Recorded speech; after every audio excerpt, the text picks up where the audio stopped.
صلی اللہ علی محمد صلی اللہ علیہ وسلم۔ اب آپ اس مبارک سلسلے کا چھٹا حلقہ سماعت فرمائیں۔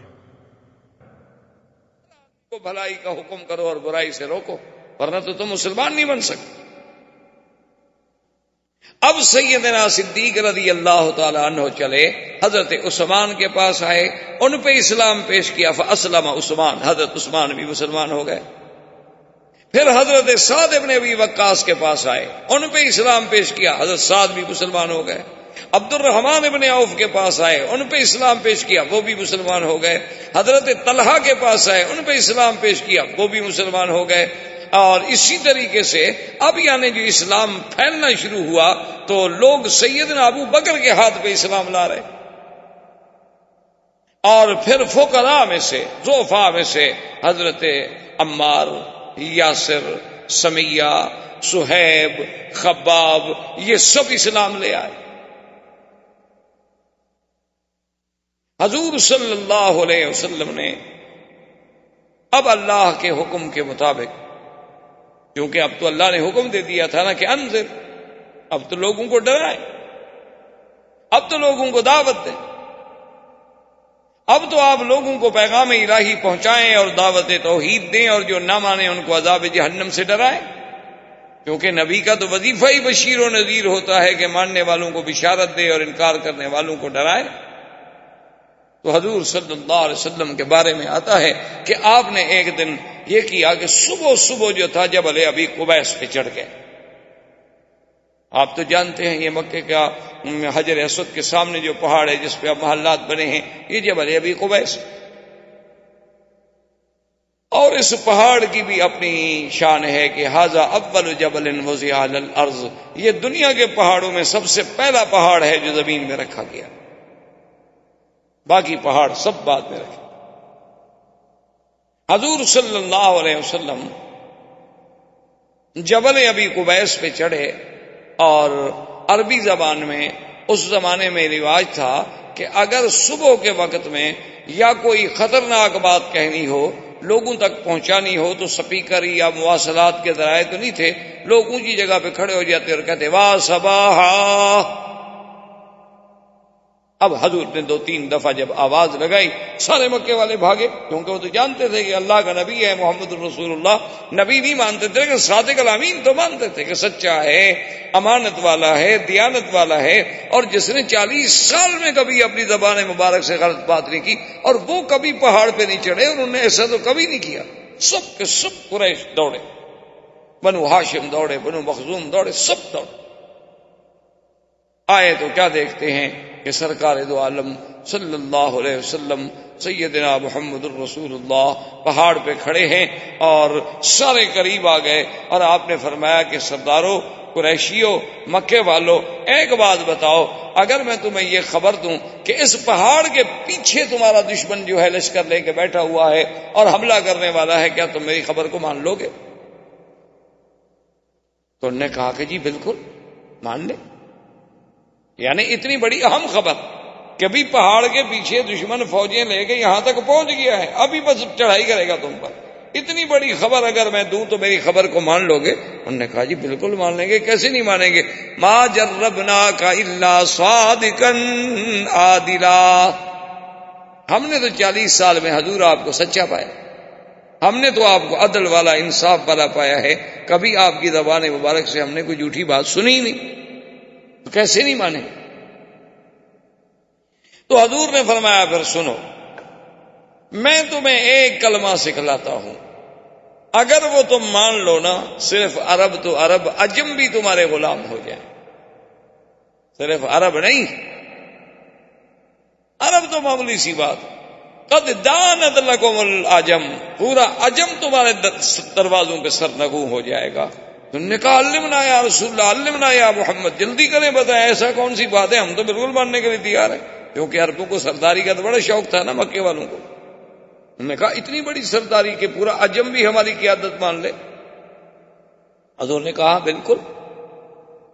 تو انہوں نے کہا حضور پھر دیر کس بات کی ہے، مہربانی کرو ہمیں جلدی بتاؤ۔ آپ نے فرمایا قولوا لا الہ الا اللہ تفلحوا۔ مکے والوں پھر یہ سب غیر اللہ کو چھوڑ، پھر تمام آلہہ باطلہ کو دلوں سے نکال کے ایک واحد معبود کا اقرار کرو۔ اب جب حضور نے دعوت توحید دی، اتنے گرم ہوئے کہ آپ کا بالکل حقیقی چچا ابی لہب، جس کی کنیت تھی، نام اس کا ابی لہب نہیں تھا، ابی لہب کنیت تھی، نام اس کا عبد العزیٰ تھا،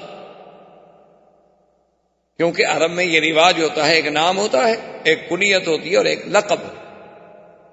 تو اس کا نام تو عبد العزیٰ تھا لیکن کنیت ابی لہب تھی، اور علماء نے یہ بھی لکھا ہے کہ ابی لہب کنیت اس لیے رکھی گئی کہ اتنا خوبصورت آدمی تھا کہ اس کے رخسار ایسے جلتے تھے جیسے انگارے چمک رہے، اتنا سرخ۔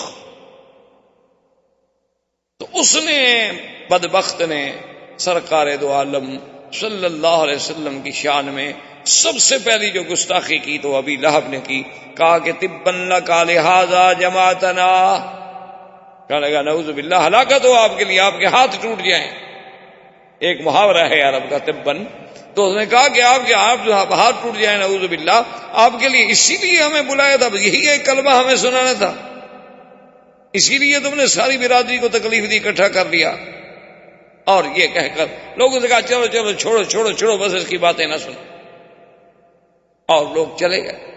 اسی لیے اللہ نے قرآن پاک میں اپنے مدنی پاک کی شان میں جو اس نے اہانت کی تھی، ایسا بدلہ لیا دنیا میں بھی کہ قیامت تک اس پر لعنت برستی رہے کہ تبت یدا ابی لہب وتب ما اغنى عنه ماله وما كسب سيصلى نارا ذات لهب وامرأته حمالة الحطب في جيدها حبل من مسد۔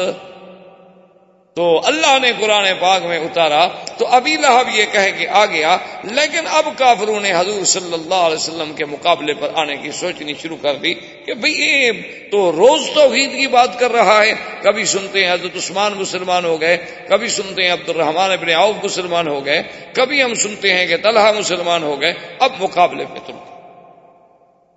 اور حدیث پاک میں آتا ہے کہ سب سے بڑا بدبخت ملعون ابی جہل، جو اپنے آپ کو ابو الحکم کہلاتا تھا، عمرو ابن حشام نام تھا اور کنیت اس نے ابو الحکم رکھی ہوئی تھی کہ فیصلوں کا باپ، کہ اتنا بڑا فیصلے کرنے والا، لیکن اصل تو وہ ابی جہل تھا۔ ایک دن میرے آقا طواف کر رہے ہیں اور قریش جو تھے طواف کے کناروں پہ بیٹھے ہیں، اور جب حضور ان کے قریب گزرتے ہیں تو اللہ معاف فرمائے اپنی اپنی زبان میں انتہائی نازیبا باتیں حضور سے کہتے ہیں، لیکن وہ دامن، وہ یعنی کوہ استقامت، وہ صبر و استقامت کا پہاڑ، وہ رحمت دو جہاں کہ جس کی زبان کے مبارک سے کبھی دشمن کے لیے بھی کوئی گندی بات نہ نکلی، وہ رسول عربی، وہ رسول عربی، وہ نبی الامی الہاشمی، وہ رحمت للعالمین، کہ جو فرماتے تھے انما بعثت رحمتن، اللہ نے مجھے رحمت بنا کے بھیجا ہے۔ آپ فرماتے تھے میں کیسے کسی کو لعنت کروں، اللہ نے مجھے لعنت کرنے والا بنا کے نہیں بھیجا۔ ابو جہل نے ایسی بدبختی نے گستاخی کی حضور کی شان میں جو ناقابل نقل ہے۔ اللہ اکبر، اور حضور کوئی جواب نہیں دے، حضور صلی اللہ علیہ وسلم سنتے ہیں اور اپنے طواف۔ آخر ابو جہل نے سامنے آ کر دھمکی دی، ایک عورت دیکھ رہی تھی، اسے احساس ہوا کہ اب یہ قریش اتنے گرم ہیں، معلوم ہوتا ہے کہ یہ لازماً حضرت محمد الرسول اللہ صلی اللہ علیہ وسلم کو تکلیف پہنچائے، تو اب عورت بیچاری مقابلہ تو نہیں کر سکتی۔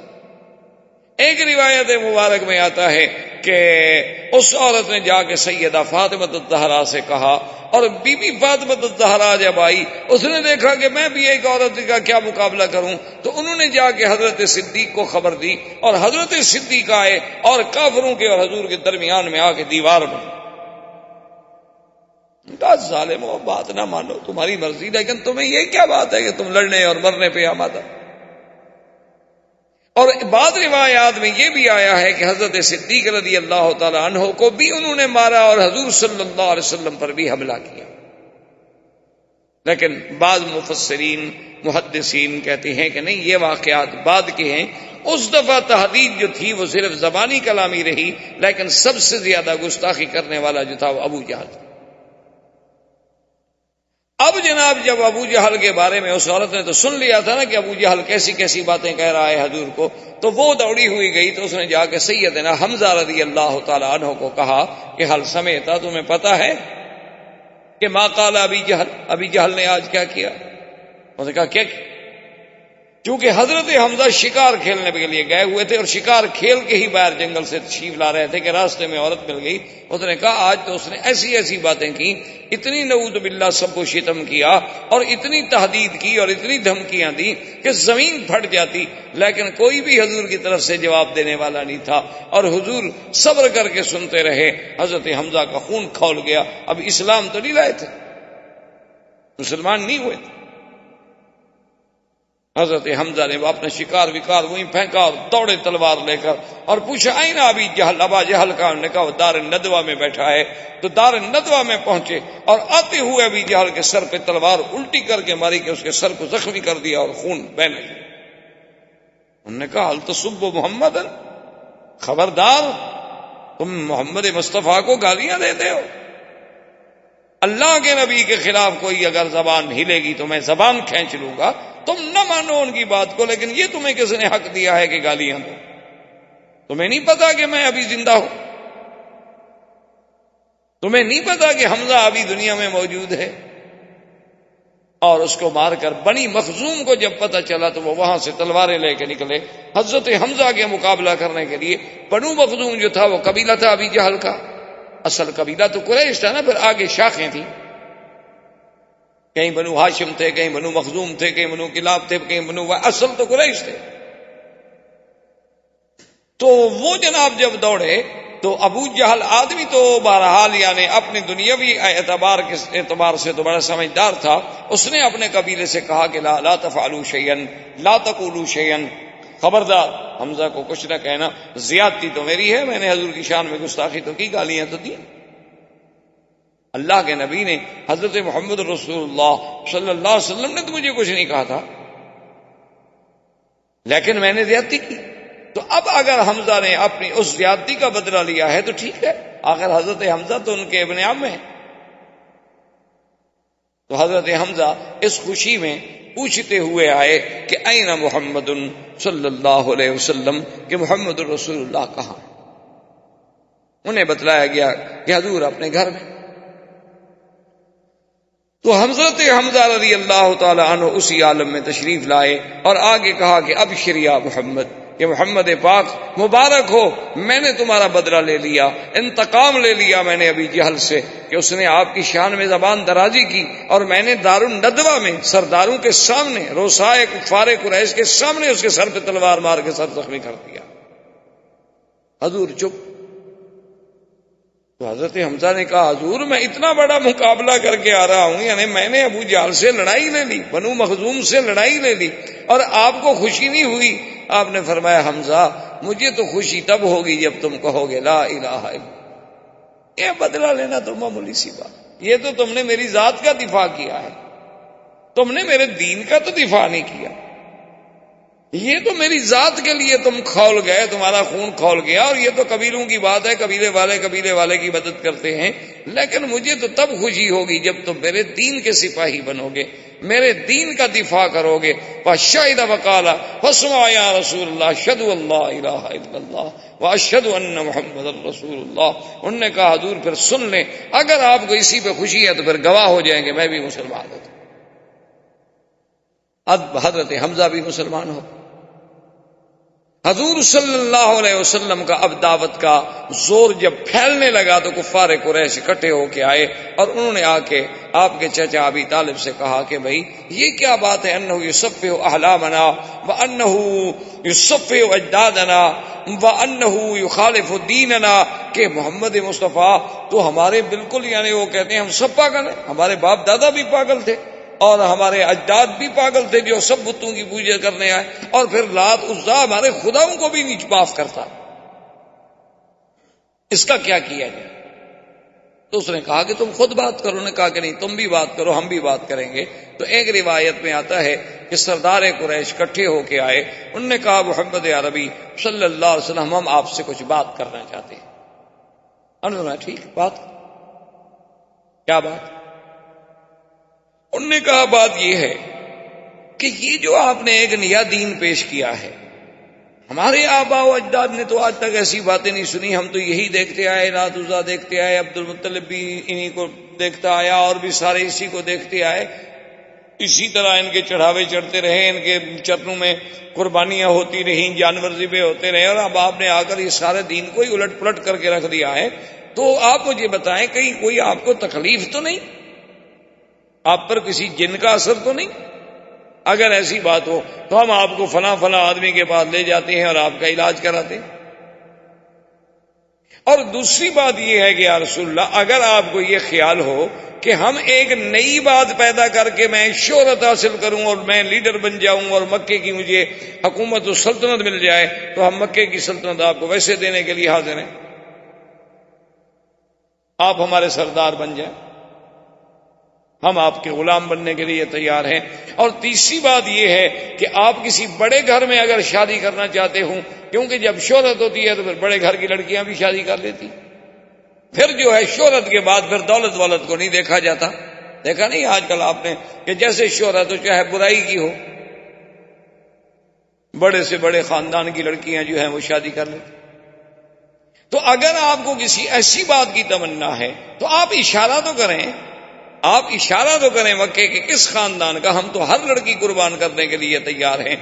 جب سب بات کہتے رہے تو رحمت دو جہاں سنتے رہے، یہ بھی تو ایک ادب تھا، یہ بھی تو ایک مقام تھا کہ دشمن کی ہر بات پہ فوراً نہیں ٹوکا بلکہ الف سے لے کر یہ تک بات سنی، اور اس کے بعد آپ نے فرمایا اور کچھ کہنا؟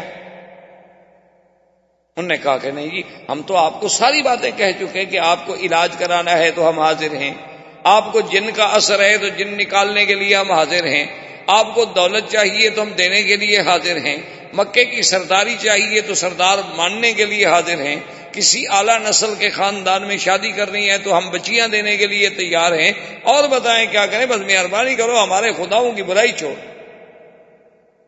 یہ حضور کا وہ تاریخی جواب ہے جو آج تک صفحات سیرت میں سورج کی طرح چمکتا ہے۔ حضور پاک نے فرمایا مکے والوں سنو، لو وضعونی الشمس فی یمینی والقمر فی یساری، آپ نے فرمایا مکے والوں سنو، اے قریشیوں سنو، اگر تم سورج لا کر میرے داہنے ہاتھ پہ رکھ دو اور چاند لا کر میرے بائیں ہاتھ پہ رکھ دو، میں ان کو تو ٹھوکر مار سکتا ہوں لیکن اللہ کی توحید کی دعوت نہیں چھوڑ سکتا۔ یہ میں نے پیسوں کے لیے مشن شروع کیا، یہ تو اللہ کا حکم ہے۔ مانا یہ تھا کہ اگر ساری دنیا کی شاہی دے دو، دیکھو نا تم بھی تو مثالیں دیتے ہو نا جی کہ برطانیہ کی اتنی بڑی حکومت تھی کہ ان کی حکومت میں سورج نہیں ڈوبتا تھا، مانا یہ ہے سورج نہ ڈوبنے کا، یعنی ملک اتنا بڑا تھا کہ ایک جگہ غروب ہو رہا ہے دوسری کا طلوع ہو رہا ہے، مانا یہ تھا۔ تو اسی طرح مقصد یہ تھا، ورنہ سورج لا کے کون رکھ دیتا؟ مقصد یہ تھا کہ اگر تم مجھے چاند سورج جہاں تک چمکتا ہے وہ ساری شاہی مجھے میرے حوالے کر دو، اور مجھ سے کہو کہ میں یہ کام چھوڑ دوں تو میں یہ کام نہیں چھوڑ سکتا، کیونکہ میں تو اللہ کا نبی ہوں اور اللہ کے احکام کا پابند ہوں۔ اب اور مخالفتوں کا آغاز شروع ہوا۔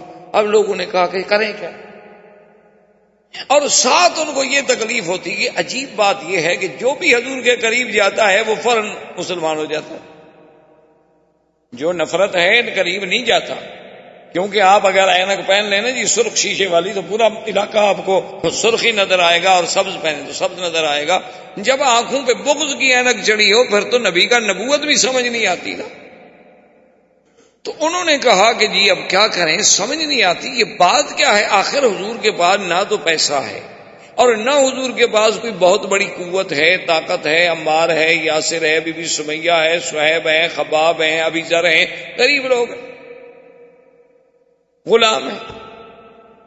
تو اس کے باوجود آخر حضور کی بات کا اتنا اثر کیا ہے؟ تو ایک دن سارے سردار بیٹھے تھے، کہنے لگے کو حل کریں کہ مسئلہ کیا ہے؟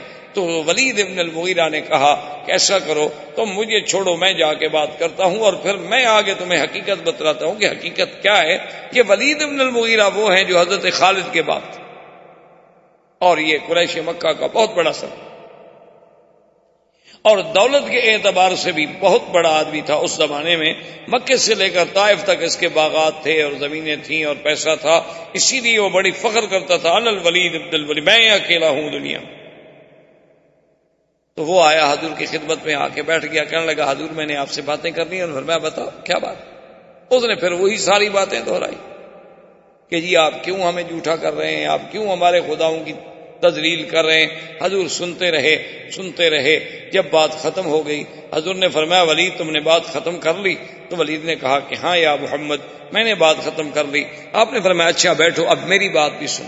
حضور صلی اللہ علیہ وسلم نے اللہ کے قرآن کی سورت فصلت پڑھی۔ جب حضور نے قرآن پڑھنا شروع کیا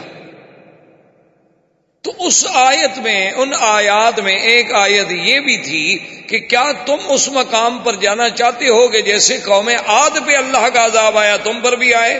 جب یہ آیت اس نے کہا ناشدتک باللہ وبالرحم یا محمد، تمہیں اللہ کی قسم، تمہیں ہماری رشتہ داری کی قسم، بس کریں میں نہیں برداشت۔ اور وہاں سے ولید دوڑا اور سیدھا گھر۔ وہ ندبے میں قریش وہاں بیٹھے ہیں، انتظار کر رہے ہیں، اور ولید دوڑا سیدھا گھر۔ اب قریشیوں نے کہا کہ ہاں صبا ولید، معلوم یہ ہوتا ہے کہ ولید پر بھی اللہ کے نبی کا اثر ہو گیا۔ دیکھو نا وہ ادھر آنا تھا نا ہمیں جواب دینے کے لیے، ہمارے بجائے وہ گھر چلا گیا، معلوم ہوتا ہے کہ وہ بھی گیا۔ اب ابو جہل لے کے وہاں پہنچا، اس نے کہا تمہیں کیا ہو گیا؟ کیا تم بھی سبو تھا؟ تم نے بھی دین محمد مصطفیٰ اختیار کر لیا اور باپ دادے کے دین کو چھوڑ دیا؟ اس نے کہا چھوڑو ان باتوں کو، یہ باتیں نہ کرو۔ تو اس نے کہا کہ جادوگر ہے؟ اس نے کہا کیا کہتے ہو؟ میں سب سے زیادہ جادو کو جاننے والا ہوں۔ انہوں نے کہا شاعر ہے؟ اس نے کہا واللہ انا اعرف بکلام الشعراء، میں زیادہ شعراء کو جاننے والا ہوں۔ انہوں نے کہا جادوگر بھی نہیں، شاعر بھی نہیں، تو کاہن ہے؟ انہوں نے کہا چھوڑو کیا کہتے ہو، کاہن گندے پلید رہنے والے لوگ ہیں، محمد عربی کا کہانت سے کیا تعلق ہے؟ اس نے کہا آخر وہ کیا ہے؟ اس نے کہا بات سنو، وہ جو کہتا ہے کہتا سچ ہے، اور جو قرآن اس نے پڑھا ان علیہ لحلاوۃ، خدا کی قسم اس میں ایسی مٹھاس تھی، وَإِنَّ عَلَيْهِ لَتَلَاوَةٌ وَإِنَّ أَعْلَاهُ لَمُثْبِرٌ وَإِنَّ أَسْفَلَهُ لَمُغْدِقٌ۔ وہ تو ایسا کلام تھا کہ اس نے تو میرا سب کچھ اڑا کے رکھ لیا، اور میں تو یہ سمجھا کہ کہیں اب عذاب ہم پر نازل نہ ہو جائے۔ خدا کی قسم وہ جو کہہ رہا ہے وہ کسی بندے کا کلام نہیں۔ انہوں نے کہا دیکھا ہم تو کہتے تھے نا اچھا تم بھی تو اب جا رہے ہو نا؟ انہوں نے کہا نہیں میں نے خیر اپنا دین تو نہیں چھوڑا، لیکن جو بات سچی ہے وہ شاعر نہیں، وہ ساحر ہے۔ تو اب ابو جہل نے اسے تانے دے کر روکنے کی کوشش کی کہ اس کو غیرت دلاؤ کہ اچھا یار تم تو بڑے سردار بنتے تھے، ایک بات سنی اور تم بھی ختم ہو گئے۔ نہیں میں اپنے دین پہ قائم، وہ ضد میں آ گیا نا۔ پھر ابو جہل جانتا تھا کہ اس کی غیرت کو بھارو نہیں ہے تو کیا حد سے یہ بھی مسلمان ہوتا ہے، کیونکہ جو بھی حضور کے قریب جاتا ہے اور جو بھی حضور صلی اللہ علیہ وسلم کے پاس بیٹھتا ہے اور جو بھی سرکار دو عالم کی زبان مبارک سے اللہ کا کلام سنتا ہے وہ تو اسی وقت ختم ہو جاتا ہے۔ اور کیسے نہ ہو، کلام اللہ کا ہو اور زبان محمد کی ہو صلی اللہ علیہ وسلم۔ یعنی آپ اندازہ فرمائیں کہ آج صدیاں بیت گئیں، آج ایک اچھا قاری قرآن پڑھے تو انسان کا دل جھوم جاتا ہے، لیکن وہ کتنا خوش نصیب لوگ ہوں گے کہ جنہوں نے خود اللہ کا قرآن بدلسان محمد مصطفیٰ سنا ہوگا صلی اللہ علیہ وسلم۔ وما علینا الا البلاغ۔ برادران اسلام، الحمدللہ اللہ تبارک و تعالی کے رحمت سے پچھلے کئی دروس میں ہم نے سیرت رسول پاک صلی اللہ علیہ وسلم کے عنوان پہ معروضات پیش کیے ہیں۔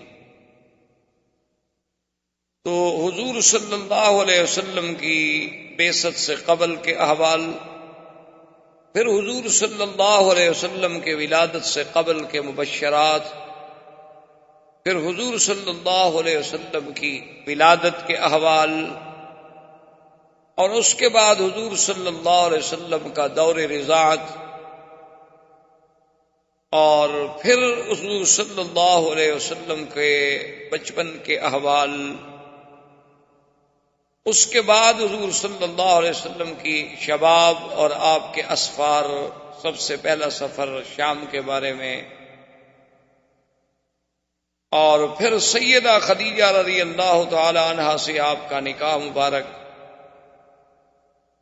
بناء کعبہ میں آپ کی شرکت، قریش مکہ کے اہم ترین معاملات میں آپ کا ایک حکم اور ایک فیصل کا کردار، پھر حضور صلی اللہ علیہ وسلم کا علیحدگی اور خلوت کا محبوب فرمانا، پھر حضور صلی اللہ علیہ وسلم کا علیحدہ اس دور میں غار حرا میں جا کے عبادت فرمانا،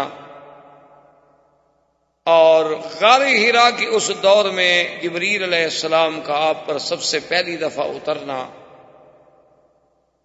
سیدہ خدیجہ رضی اللہ تعالی عنہا کے پاس آنا، ورقہ ابن نوفل کے پاس جانا، اس کا تصدیق کرنا، اور پھر کچھ عرصے کے بعد حضور صلی اللہ علیہ وسلم پر اللہ کی طرف سے یہ وحی نازل ہوئی کہ یا ایھا المدثر قم فانذر۔ تو علماء نے لکھا یہاں تک تقریباً ہم نے احوال سیرت کے ترتیب کے ساتھ پڑھے ہیں اور بیان کیے۔ تو علماء کرام یہ فرماتے ہیں کہ ہر پیغمبر میں دو اصل میں مقام ہیں، ایک مقام نبوت ہے اور ایک مقام رسالت۔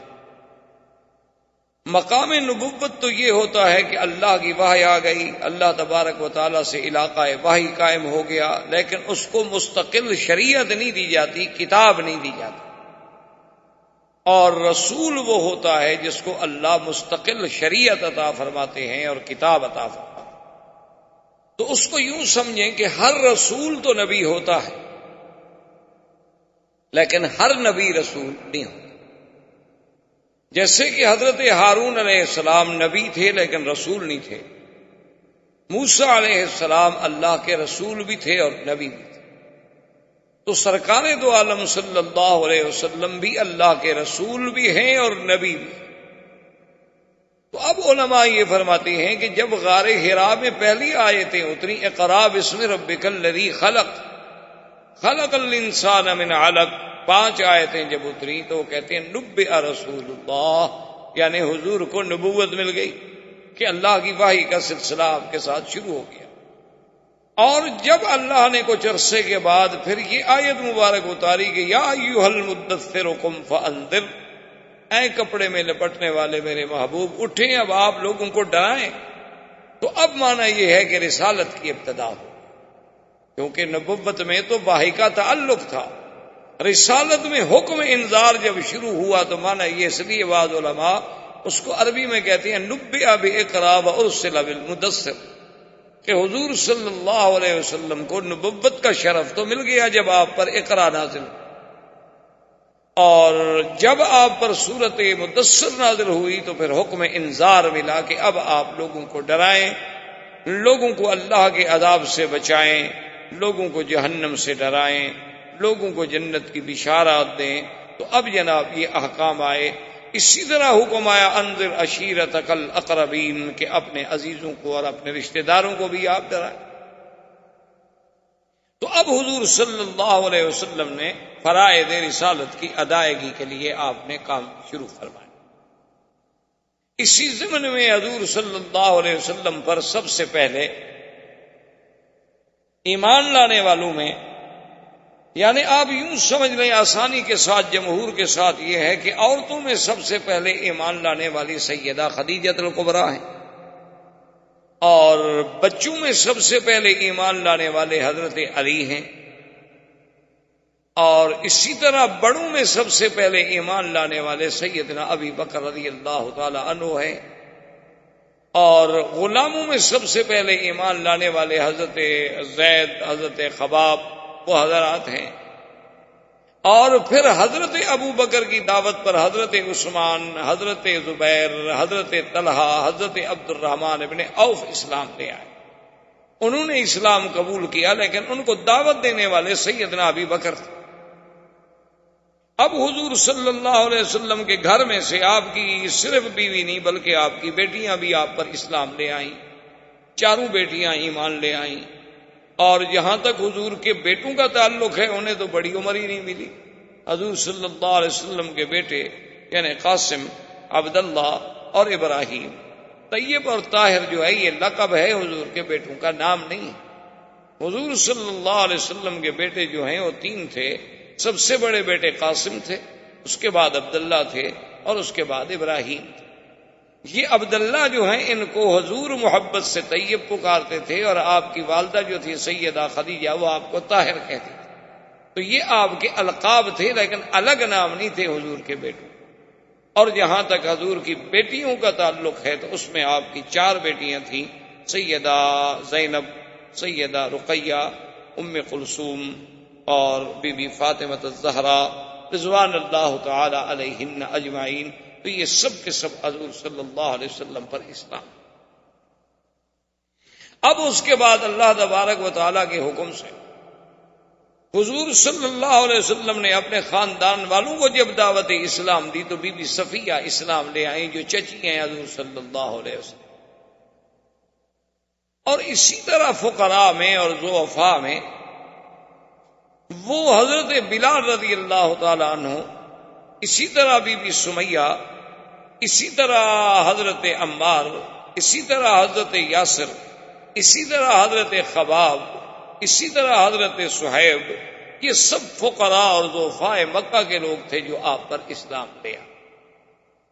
اب حضور صلی اللہ علیہ وسلم کی یہ دعوت کی آواز جب باہر نکلی، کیونکہ یہ اعزاز اور شرف اب جو میرے آقا کو ملا تھا کہ پہلے تو جو بھی پکارتا تھا محمد ابن عبداللہ، محمد ابن عبداللہ، لیکن جب اللہ کی وحی آ گئی، جب آپ کا زمانہ بعثت ہو گیا، تو اب حضور صلی اللہ علیہ وسلم پھر صرف محمد ابن عبداللہ نہیں بلکہ محمد الرسول اللہ ہو.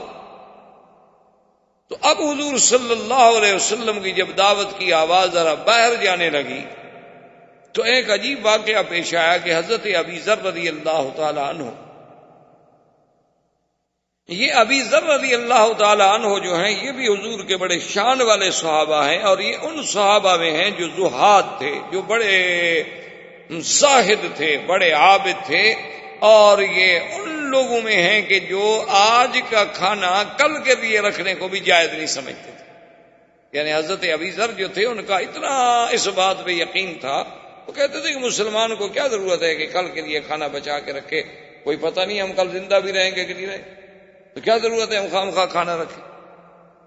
ان کے نزدیک تو دوسرا جوڑا کپڑے بنانا جو ہے وہ بھی جائز نہیں تھا. تو حضرت ابی ذر بڑے عجیب اور بڑے شان والے صحابی گزرے ہیں رضی اللہ تعالی عنہ.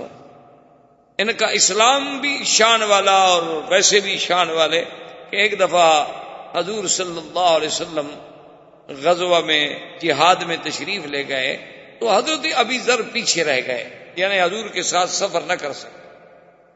تو حضور کو بڑی تمنا تھی کہ ابی ذر رہ گئے، کیونکہ حضور کے ساتھ جہاد میں جانا کوئی معمولی سا شرف تو نہیں ہوتا تھا کہ جن لوگوں کو جہاد نصیب ہو اور بس صحبت محمد الرسول اللہ صلی اللہ علیہ وعلا آلہ وسلم.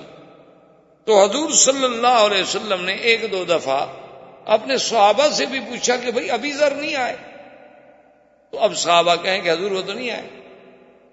پھر حضور نے کچھ وقفے کے بعد پوچھا کہ اچھا ابی ذر نہیں آئے، تو صحابہ نے کہا کہ حضور وہ تو رہ گئے، خدا جانے کیا وجہ ہے، وہ تو سفر نہیں کر سکے اس دفعہ. تو پڑاؤ کر کے آپ کا قافلہ بیٹھا ہوا تھا، صحابہ آپ کے ارد گرد بیٹھے ہوئے تھے. دور سے غبار اڑتی ہوئی نظر آئی جیسے کہ کوئی ایک سوار آ رہا ہو. تو حضور نے جب نظر ڈالی دور تھے، ابھی کچھ نظر نہیں آ رہا تھا، صرف غبار اڑتی ہوئی نظر آ رہی تھی. تو آپ نے فرمایا کن ابا ذر، کہ خدا کرے تو ابو ذر ہو، یعنی آنے والا جو ہے خدا کرے تو ابی ذر ہو. تھوڑی دیر گزری تو جا ابی ذر، حضرت ابی ذر حاضر ہو گئے. حضور نے فرمایا کہ ابی ذر تم عجیب آدمی ہو، قافلہ چلا آیا اور تم اکیلے رہ گئے. تو ابا ذر آپ نے فرمایا کہ تحیا وحدہ تعیش وحدہ وتموت وحدہ، کہ ابو ذر اچھا تمہاری زندگی عجیب ہے کہ اب تو معلوم یہ ہوتا ہے کہ تم زندہ بھی علیحدہ رہو گے، زندگی بھی علیحدہ گزارو گے اور موت بھی تمہیں علیحدگی میں آئے گی. حضور صلی اللہ علیہ وسلم کی زبان مبارک سے یہ لفظ نکل گئے. اب اللہ کے نبی کی زبان سے جو بات نکلے تو اللہ تو اس کو پورا فرما ہی دیتے ہیں. تو خدا کی شان یہ ہے کہ ابو ذر رضی اللہ تعالیٰ عنہ اپنے زہد کی وجہ سے سب سے الگ الگ تھلگ ہوتے تھے. حتیٰ کہ حضرت عثمان کے زمانے میں حضرت عثمان نے آپ کی آ کے منت کی. انہوں نے کہا حضرت ابی ذر آپ ناراض نہ ہوں، آپ کا مدینے میں رہنا بڑا مشکل ہو گیا. آپ تو روز فتویٰ دے دیتے ہیں کہ جس نے رات گھر میں روٹی رکھی ہے نعوذ باللہ وہ بھی اسلام سے نکل گیا، جس نے دوسرا جوڑا کپڑے بنائے نعوذ باللہ اس نے بھی اسلام کی مخالفت کی. تو یہ حضرت ہمارے لیے تو بہت مشکل ہے، آپ مہربانی کریں مدینہ منورہ سے باہر ہی کہیں ڈیرا لگائیں. تو حضرت ابی ذر مقام ربضہ پہ چلے گئے. مدینہ منورہ سے تھوڑا دور فاصلے پر ایک جگہ تھی جس کا نام ربضہ ہے. تو وہاں دیہات میں جا کے اکیلا گھر بنا کے بیٹھ گئے اور جو بندہ گزرتا اس کو دین کی تبلیغ کرتے رہتے. اور اللہ کی شان یہ ہے کہ جب آپ کی موت کا وقت آیا تو بیوی کے سوا کوئی بندہ نہیں تھا، نہ وہاں کوئی بستی تھی نہ آبادی تھی. بس مدینہ شریف سے لوگ آتے تھے، آپ کے لیے کچھ کھجوریں لے آتے تھے، کچھ لے آئے تو آپ نے کھانا وانا کھا لیا، ورنہ بس پانی پر اور چشمے کے پانی پر گزارا ہوتا تھا. تو موت کا وقت جب قریب آیا تو بیوی گھبرانے لگی. تو آپ نے فرمایا کہ دیکھو گھبرانے کی بات نہیں، مجھے تو اللہ کے نبی نے دعا کی تھی کہ تم نے علیحدہ ہی رہنا. تو اب اللہ کے نبی کی دعا ہے، میں نے تو علیحدہ رہنا تھا، علیحدہ مرنا تھا. تو لہذا اگر میں مر جاؤں گھبرانے کی کوئی بات نہیں ہے، مجھے غسل دے دینا اور یہ میری ایک چادر پرانی سی پڑی ہے اس کو میرے اوپر ڈال دینا، کفن بن جائے گا. اور میرے سڑک پر مجھے رکھ دینا اور کہہ دینا، اعلان کر دینا کہ ابھی ذرا حضور کا صحابی فوت ہو گئے. اب اللہ جانے، اللہ کا کام جانے.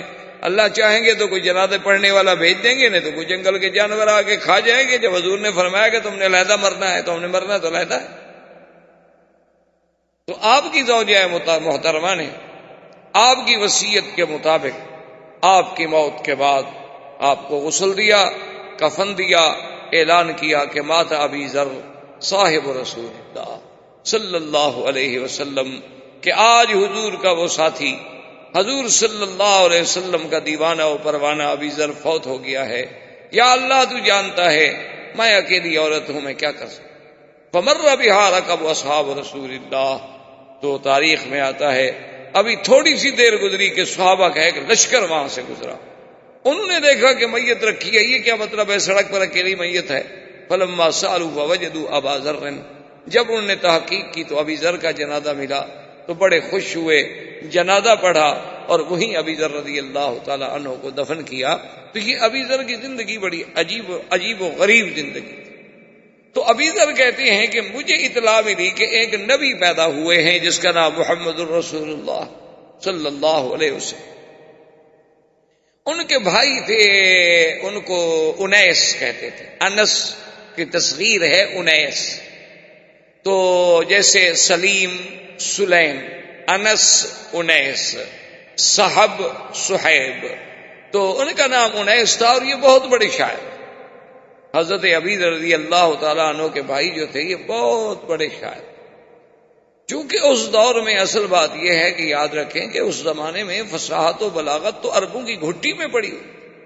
یعنی ایک عام آدمی، ایک جنگل میں رہنے والا عربی جس نے کبھی ابتدائی جماعت تک نہیں پڑھی، جس نے کبھی الف با تا نہیں پڑھا، لیکن وہ فی الودی جب اشعار کہتا تھا دنیا حیران ہو جاتی. اللہ نے ان کو اتنا زبان دی تھی، اتنا ملکہ دیا تھا، اتنا یعنی ان کو عبور تھا اپنے کلام پر اور اپنی فصاحت و بلاغت پر کہ دنیا عرب کی فصاحت و بلاغت کو دیکھ کے دنگ رہ جاتی تھی. اسی لیے علماء نے لکھا ہے کہ اللہ تبارک و تعالی نے ہر پیغمبر کو جو معجزے دیے ہیں وہ اس کے زمانے کے حالات کے مطابق دیے ہیں. کہ موسیٰ علیہ السلام کے زمانے میں جادوگروں کا دور تھا، ساری مصر جو تھا جادوگروں سے بھرا ہوا تھا. سحار تھے، ساحر بھی نہیں، بڑے بڑے سحار، بڑے بڑے علم سحر کے ماہرین پڑے تھے. تو اللہ نے موسیٰ علیہ السلام کو ایسے معجزے عطا فرمائے. فوقع الحق وبطل ما كانوا يعملون والقي السحرة ساجدين قالوا آمنا برب العالمين رب موسیٰ وہارون. کہ اللہ تبارک و تعالی نے موسیٰ علیہ السلام کو ایسا معجزہ دیا کہ جب آپ نے عصا ڈالا تو اس عصا نے ان کے سارے اس سحر کو ختم کر دیا، ان کی رسیاں پھٹا کر ڈالی. تو اب حق واضح ہو گیا، باطل زائل ہو گیا، جادوگر سجدے میں گر گئے اور ایمان لے آئے. تو اس لیے اللہ نے ان کو معجزات ایسے دیے تھے کہ جو اس جنس اور اس زمانے کے مطابق یہ دلیل بن سکیں کہ یہ اللہ کا نبی ہے اور اس کا مقابلہ ہم نہیں کر سکتے. اسی طرح آپ دیکھیں کہ سیدنا عیسیٰ علیہ السلام آپ کے زمانے میں بڑے بڑے طبیب تھے، آپ کے زمانے میں طب کا بڑا رواج تھا. گو اس وقت ہی آپ کی ایلوپیتھی رائج نہ ہوئی ہو، کیونکہ ابتدا کے اندر جو ہے زیادہ تر جو تاریخی پرانی کتابیں ملتی ہیں وہ طب آشاب کے ساتھ ہوتی تھی، بوٹیاں چھٹیاں. یونانی اطباء گزرے ہیں بڑے بڑے، اسی طرح اطباء عرب گزرے ہیں بڑے بڑے. اور آپ کو تو ہم سے زیادہ پتا ہے کہ جیسے ابن سینا تھا، ارسطو تھا، بقراط تھا، سقراط تھا، یہ بڑے بڑے جالینوس تھا، یہ بڑے بڑے لوگ گزرے. بعض کے پاس علوم کیمیا تھے، بعض کے پاس علوم ریمیا اور بڑے بڑے علوم تھے. تو بہرحال چونکہ وہ طب کا زمانہ تھا تو اللہ نے عیسیٰ علیہ السلام کو ایسے معجزے دیے کہ بھئی وہ طبیب دنگ ہو کے رہ گئے کہ یہ کیا طب ہے کہ ایک آدمی ماں کے پیٹ سے اندھا پیدا ہوتا ہے اور کوئی آپریشن نہیں، کوئی محنت نہیں، کوئی اسپتال نہیں، بس ہاتھ لگایا اور بسم اللہ کہا اور آنکھیں کھل گئی، بس روشنی آ گئی. یہ کمال ہے کہ ایک آدمی برس کے داغ، یعنی آپ دیکھیں کہ آج دنیا کتنا علوم میں ترقی کر چکی ہے لیکن ابھی تک کوئی ایسی دوا ایجاد نہیں ہوئی کہ برس ختم ہو. تو حضرت تو صرف ہاتھ پھیرتے تھے، دوا لگانے کی بھی ضرورت ہے. ابر الابرا والاکمہ والابرس کہ اندھا ہے اور کوڑی ہے اور برس والا ہے، بس ہاتھ پھیرا وہ ٹھیک ہو گیا. تو اس لیے وہ معجزات اس زمانے کے مطابق. اور میرے آقا رحمت دو جہاں سرکار دو عالم سیدنا محمد الرسول اللہ صلی اللہ علیہ وسلم کی بعثت کا جب زمانہ آیا تو اب دنیا اپنی معراج پہ پہنچ چکی تھی. یعنی وہ انسانیت جو ایک ابتدائی زمانہ طفولیت سے آدم علیہ السلام کے زمانے سے شروع ہوئی، اب وہ طفولیت، اب گویا وہ رضاعت، اب گویا وہ شباب، اب گویا وہ بچپن، اب وہ ساری ادوار گزار کے حضور کے زمانے میں پوری انسانیت اپنے مقام معراج پہ آ گئی تھی. اور فصاحت و بلاغت کا یہ عالم تھا کہ شعراء عرب اپنے کلام کو لے کے اللہ کے کعبے پہ لکھ کے لٹکا دیتے تھے کہ کوئی ہے مائی کا لال جو ہمارے اس بحر میں لکھے، ہمارے اس رجز کا جواب دے، ہماری اس نثر کا مقابلہ کرے، ہماری اس نظم کا مقابلہ کرے. تو اس لیے قصائد معلقہ آج بھی ہماری کتابیں جو ہیں معلقات سبع معلقہ کے نام سے، وہ سبع معلقہ کیا تھے کہ مختلف شعراء نے لکھ کے لٹکا دیے تھے کہ اس کا مقابلہ کریں. تو اب چونکہ یہ فصاحت و بلاغت کا دور تھا، زمانے میں اتنی فصاحت و بلاغت تھی کہ جب عرب بات کرتے تھے تو حیرت ہوتی تھی ان کی بات سے. یعنی آپ ان کی فصاحت و بلاغت اور ان کی جزالت اور ان کا نئے سے نئے انداز میں گفتگو کرنا، یہ چیزیں جو تھی، اور بڑا اشارات و کنایات. اللہ نے اپنے نبی کو ایسا معجزہ دیا قرآن کہ تمام دنیا کے فصحاء و بلغاء جو تھے وہ دنگ رہ گئے. کوئی ہمت نہ کر سکا کہ اللہ کے قرآن کے مقابلے پہ آئے. یعنی آپ دیکھیں ان کے یعنی فہم کا عالم کہ ایک قیس شاعر گزرا ہے، ایک تو امراء القیس تھا نا، ایک اور شاعر تھا قیس، وہ گزرا. بادشاہ غصے میں آ گیا، اس کی بڑی لمبی چوڑی کہانی ہے. تو غصے میں آنے کے بعد بادشاہ نے اس کو بلوایا اور سزائے موت جاری کی. بہرحال بادشاہ سزائے موت جب دے دی، اس کو پکڑ کے جب لے جا رہے تھے موت کے لیے، تو جو اس وقت سپاہی ہے جو کچھ سیف تھے تو انہوں نے کہا کہ دیکھو تم ابھی مر جاؤ گے، ہم تمہیں پھانسی دے دیں گے، لیکن اگر تمہاری کوئی وصیت ہے، کوئی پیغام ہے تو وہ دے دو. اور تو ہم کچھ نہیں کر سکتے، لیکن ہمارے ہاں بھی یہ رواج ہے کہ آخری وصیت پوری کی جاتی.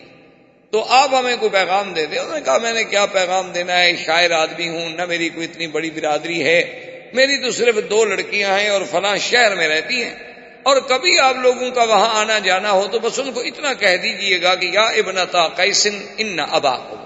بس انہوں نے کہا دیکھو بیچارہ موت کی وجہ سے سٹیا گیا، دماغ چل. یہ کیا پیغام ہوا بھی یا ابنتا قیس ان اباکما، کہ اے 2 قیس کی بیٹیاں تحقیق تمہارا باپ. کیا ہوا ہے، یہ کیا پیغام ہے بھائی؟ تو انہوں نے کہا اچھا ٹھیک ہے پہنچا دیں گے. انہوں نے کہا اب یہ تو مر رہا ہے، جان چھوڑے. وہ مر گیا، پھانسی دے دی گئی، ختم ہو گیا. مدتیں گزر گئیں، سال 2 سال جتنے گزرے، اتفاق سے وہ 2 سپاہی یعنی اتفاقاً اس گاؤں میں گزرے جس گاؤں میں وہ قیس رہتا تھا. تو ان کے دماغ میں بات یاد آئی. انہوں نے کہا کہ چلو بھائی ہم اس کی وصیت پوری کرنے تو نہیں آئے، لیکن اتفاق سے یہاں آئے ہوئے ہیں، تو اب اسی بستی میں رہتے ہوئے اگر ہم ایک پیغام اس کو دے دیں تو کیا مشکل ہو جائے گا. انہوں نے کہا دے دیں. انہوں نے آگے پوچھا بھی یہاں کوئی قیس نامی شاعر تھا؟ انہوں نے کہا ہاں. انہوں نے کہا اس کی کوئی اولاد؟ نے کہا اس کی 2 بیٹیاں ہیں، وہ بیچارے غریب ہیں، بکریاں شکریاں چرا رہی ہوں گی فلاں جگہ پر.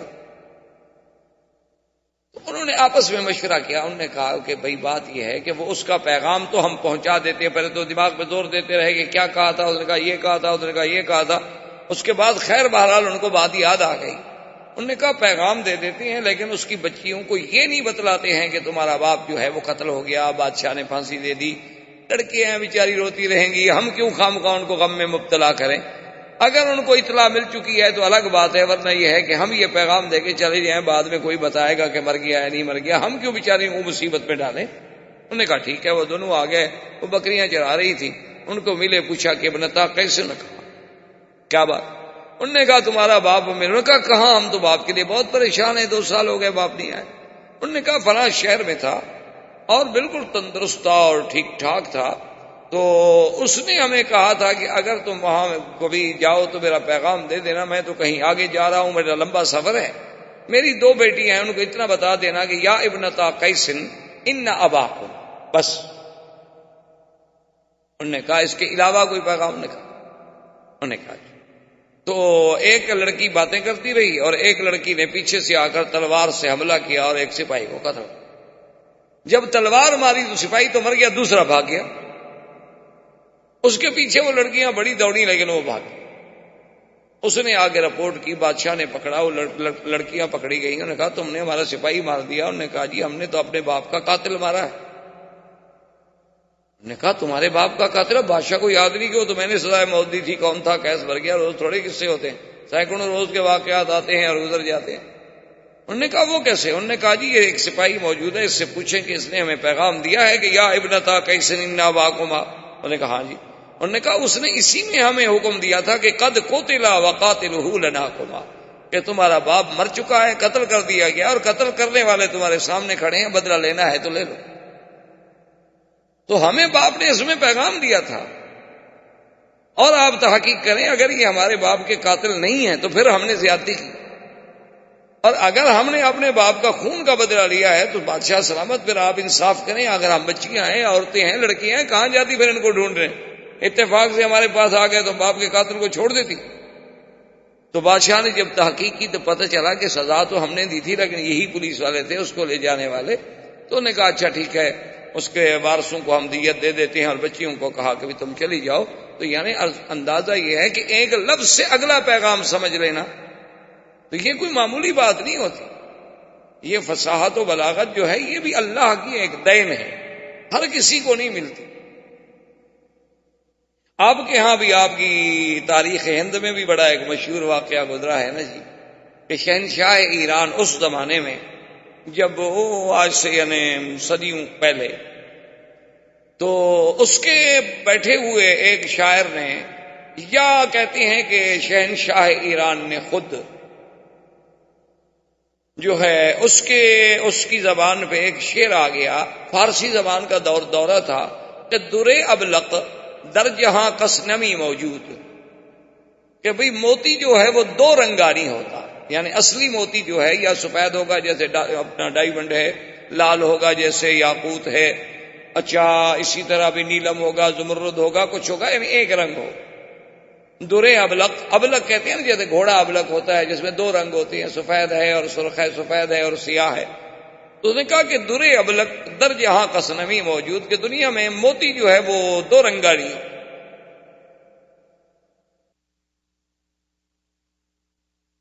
اچھا یہ پہلا مصرع تو شاعر کہہ بیٹھا یا بادشاہ کہہ بیٹھا، اب دوسرا مصرع نہ بنے.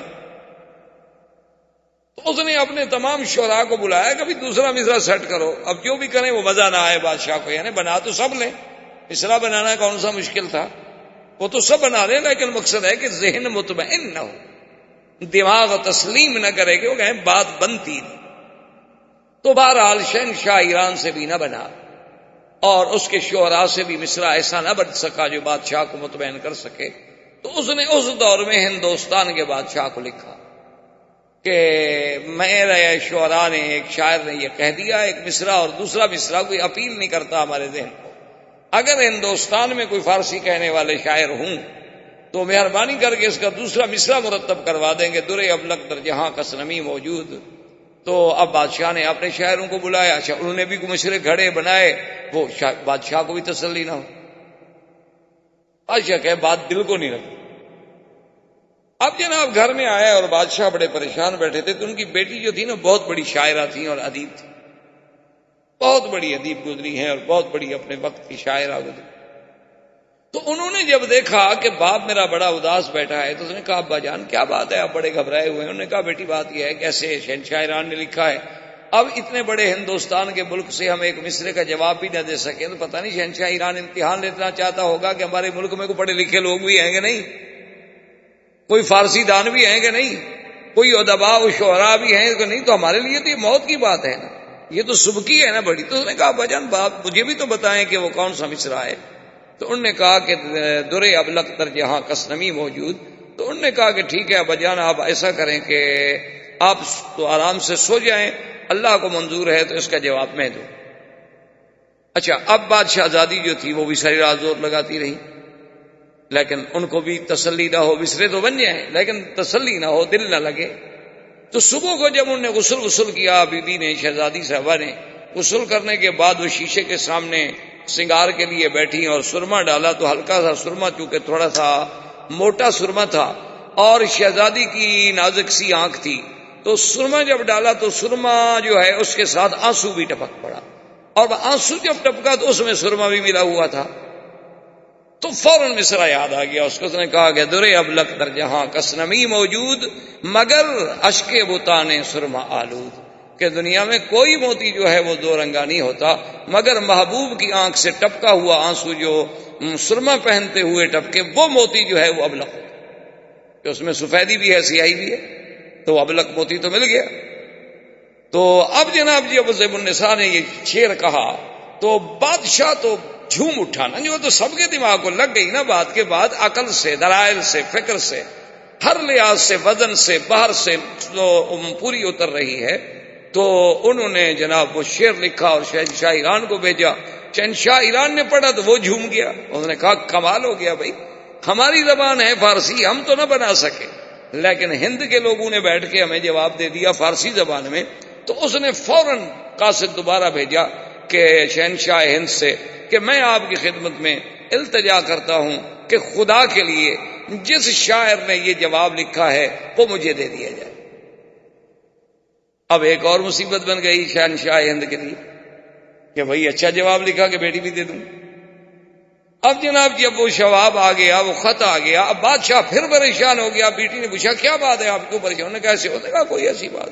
تو اس نے اسی شہنشاہ ایران کے خط پہ لکھا کہ من منم مخفی منم بوئے گل در برگ گل، کہ میں اپنے آپ میں اس طرح چھپی ہوئی ہوں جس طرح خوشبو پھول کی پتی میں چھپی ہوئی ہوتی ہے۔ تو آپ کو پھول سونگھنے سے، خوشبو سونگھنے سے کام ہے، پتی چیرنے سے کام نہیں ہے۔ تو لکھ کے صبح بادشاہ نے دستخط کیے، تو بادشاہ ایران سمجھ گیا کہ ان کی بیٹی کا شعر ہے، تو اس نے معذرت کر لی۔ تو ادیب لوگ اس قسم کے ہوتے تھے، فصیح لوگ اس قسم کے ہوتے تھے کہ اشارات کی زبان سمجھ جاتے تھے۔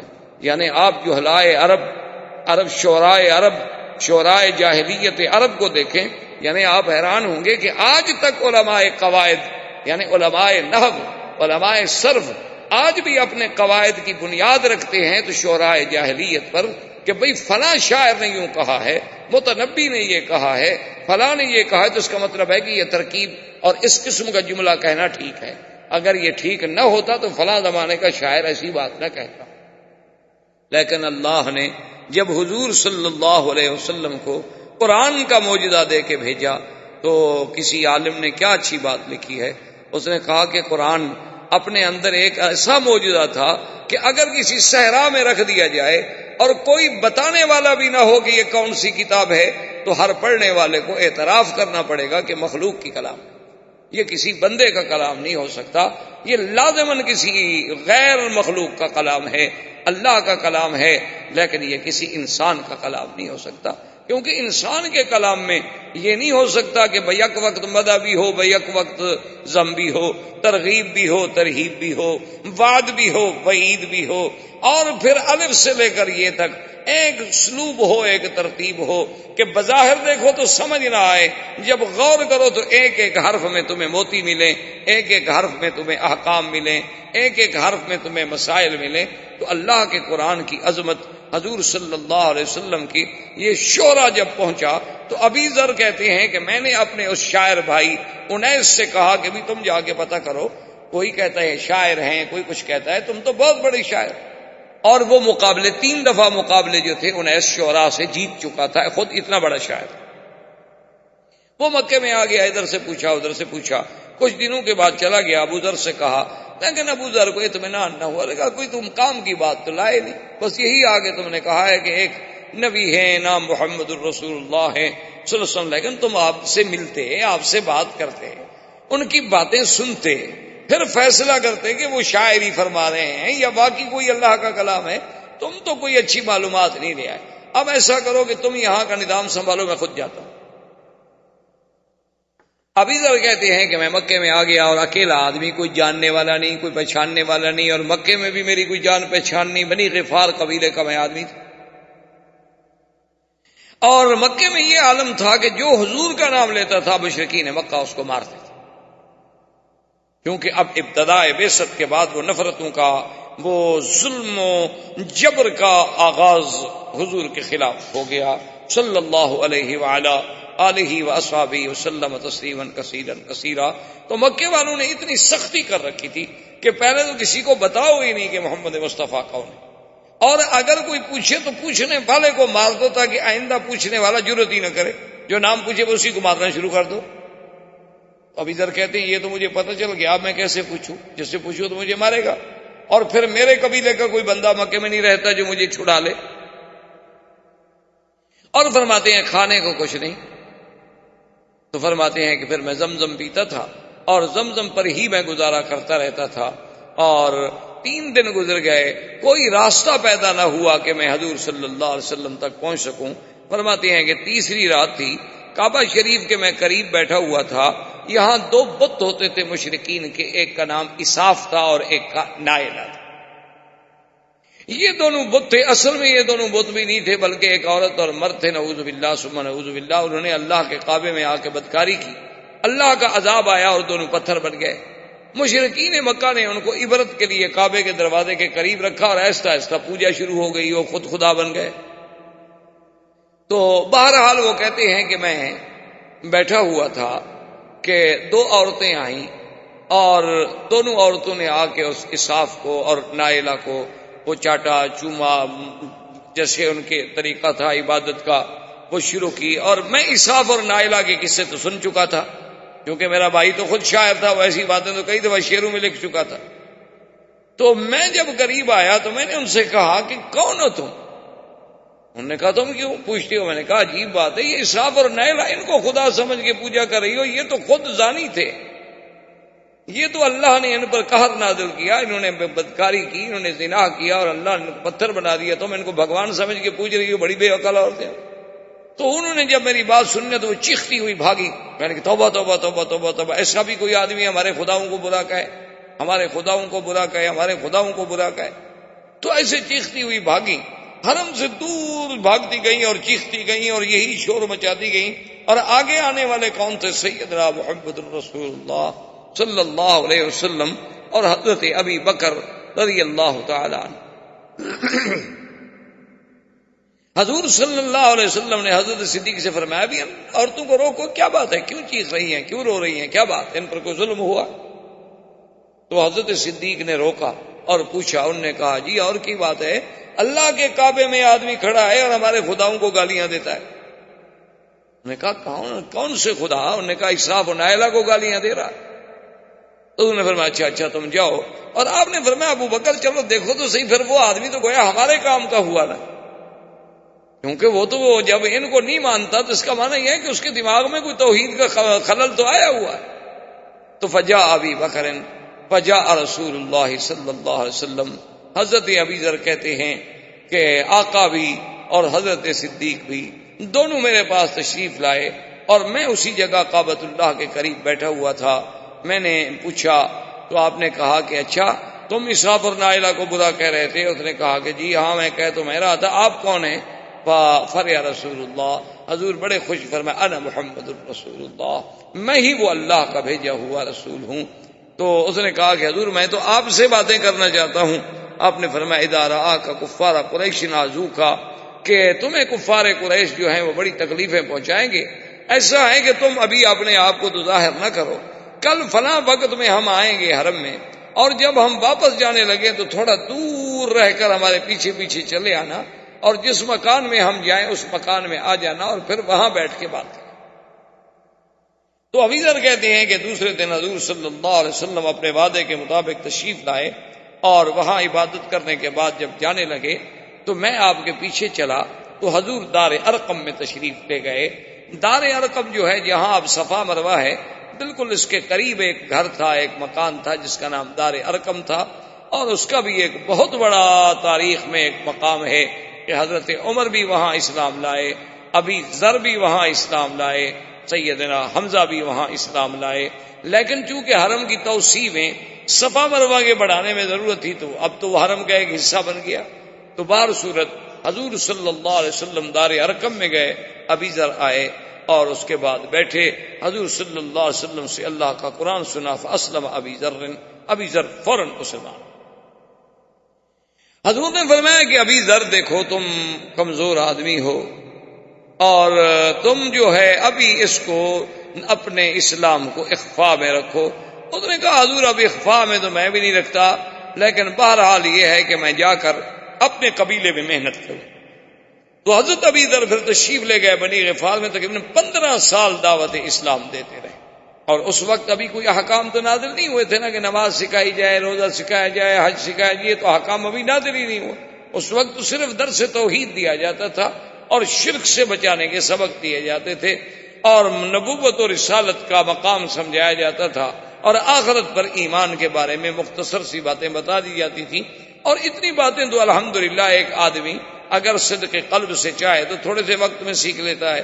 تو ابی ذر رضی اللہ تعالی عنہ اپنے قبیلے میں گئے، اور پھر دیکھیں کہ اسی ابی ذر کی محنت سے جب حضور مدینہ منورہ تشریف لے گئے تو انہوں نے اتنی بڑی محنت کی کہ اپنا قبیلہ بنی غفار جو تھا وہ تقریباً آدھے کا آدھا مسلمان ہو گیا، اور سب کو لے کر حضور کی خدمت میں پہنچے صلی اللہ علیہ وسلم رضی اللہ تعالی عنہ وارضاہ۔ تو اب یہ زمانہ تھا حضور صلی اللہ علیہ وسلم کی ابتدائی بعثت۔ اب حضور صلی اللہ علیہ وسلم کی اس بعثت کو کفار ہضم نہیں کر سکتے تھے، قریش سے برداشت نہیں ہوتا تھا، ہر قسم کی انہوں نے ایذائیں دینی شروع کی، یعنی اصحابہ کو ایذائیں دینی شروع کی کہ جو جس کے پاس غلام ہے وہ اپنے اس غلام پہ ظلم و تشدد کا بازار گرم کر، اتنی ایذائیں پہنچائیں کہ جس کا آدمی تصور نہیں کر سکتا۔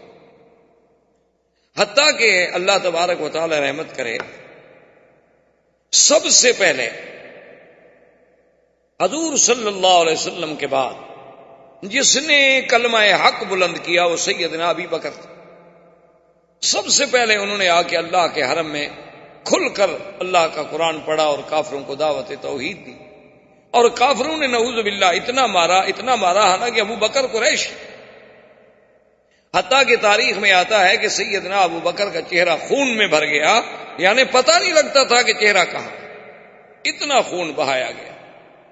اور اس کے بعد حضرت عبداللہ ابن مسعود رضی اللہ تعالی عنہ نے حضرت ابو بکر کے بعد وہ والے صحابی ہیں جنہوں نے کعبۃ اللہ میں آ کر قریش کے سامنے کھڑے ہو کر قرآن پڑھا، اور ایک روایت میں ہے کہ سورۃ الرحمن پڑھی، اور کافروں نے مارنا شروع کیا، وہ مار رہے ہیں وہ پڑھ رہے ہیں، وہ مار رہے ہیں وہ پڑھ رہے ہیں، مار کھاتے رہے لیکن سورت پوری مکمل کر۔ اور بڑے کمزور آدمی تھے، خفیف آدمی تھے، آپ کی پنڈلیاں مبارک بڑی پتلی تھی۔ تو ایک دن ایک صحابی ہنس پڑے تو حضور نے فرمایا کیا کہہ رہے ہو؟ اگر ایک پلڑے میں جبل احد رکھا جائے اور ایک پلڑے میں عبداللہ ابن مسعود کی پنڈلی رکھی جائے تو یہ بھاری ہو جائے گی، اتنا شان والا ہے میرا صحابی۔ تو عبداللہ ابن مسعود کو بھی دوسرے دن حضور نے فرمایا کہ عبداللہ ابن مسعود تم ایسی کوشش نہ کرو، تم کمزور آدمی ہو، قریش تمہیں ماریں گے، کل بھی تمہیں اتنا مارا۔ اس نے کہا لو امرتنی رسول اللہ لقرأت اليوم، اگر آپ مجھے حکم دیں تو آج میں پھر جا کے پڑھوں قرآن۔ ماریں گے تو ماریں گے، پھر کیا ہوگا؟ اب حضور صلی اللہ علیہ وسلم کے خلاف قریش نے محاذ بنایا اور ابی طالب کے پاس آئے، اور ابی طالب سے آگے کہنے لگے کہ بھئی اب ہم تنگ آ چکے ہیں، دو باتیں چن لو، یا تو حضور صلی اللہ علیہ وسلم سے علیحدہ ہو، پھر ہم خود نمٹ لیں گے، یا پھر حضور صلی اللہ علیہ وسلم کو دعوت توحید سے روک دو۔ وہ آپ کا مشہور تاریخ میں آج تک جو جملہ ہے کہ جب ابی طالب نے حضور سے قریش مکہ کے سرداروں کا مطالبہ رکھا تو آپ نے فرمایا واللہ یا امّے، میرے چچا خدا کی قسم ہے، لو وضعوا الشمس فی یمینی والقمر فی یساری، اگر یہ سورج لا کے میرے داہنے ہاتھ پہ رکھ دیں اور چاند کو میرے بائیں ہاتھ پہ رکھ دیں، میں ان کو تو ٹھوکر مار سکتا ہوں لیکن اللہ کی توحید کو میں نہیں چھوڑ سکتا۔ ابی طالب نے بھی کہا کہ اچھا بھائی میں کیا کروں؟ دوسرے دفعہ ابی طالب کے پاس وفد لے کے آئے اور ایک دفعہ بڑی عجیب بات کی کہ انہوں نے کہا کہ ایسا کرتے ہیں کہ حضور کا مقابلہ کرنے کے لیے بھئی ہم خود کیوں نہ ایک آدمی پیدا کریں۔ تو انہوں نے نضر ابن الحارث کو پیدا کیا۔ نضر ابن الحارث جو ہے یہ بڑا شاعر تھا، بڑا ادیب تھا اور بڑا لفاظ تھا اور بڑا قصہ گو آدمی تھا۔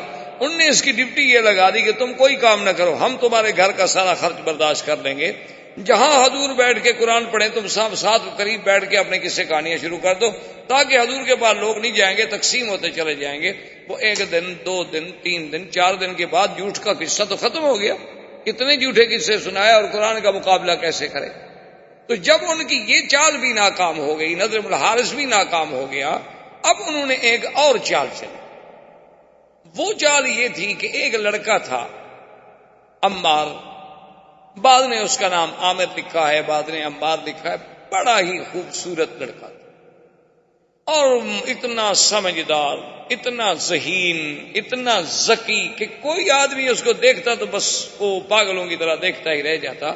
اس بچے کو لے کے ابی طالب کے پاس آئے اور کہنے لگے کہ ابی طالب ایسا کرو کہ اس بچے کو تم لے لو اور اس کے بدلے میں ہمیں محمد مصطفیٰ دے دو، ہم نے تمہیں حضور کے بدلے میں ایک بچہ دے دیا ہے اور ہم نہیں برداشت کر سکتے اپنے خداؤں کی برائی کہ ہر وقت اللہ کے نبی ہمارے اسلاف کو اور ہمارے آباؤ کو کہتے ہیں وہ پاگل تھے، وہ مشرک تھے، وہ جہنمی تھے، یہ ہم نہیں برداشت کرتے۔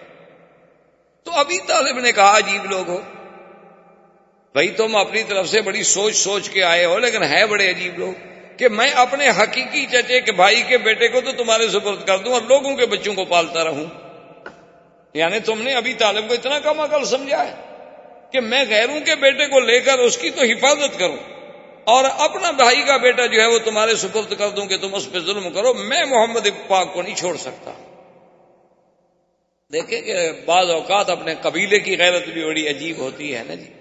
تو حضور پاک نے ابی طالب سے اور ان کے بیٹوں سے اور وہاں جو موجود تھے قبیلہ بنی ہاشم بنی عبد المطلب کے لوگوں سے کہا کہ دیکھو سنو، میری وجہ سے تم کیوں مصیبت میں مبتلا ہوتے ہو؟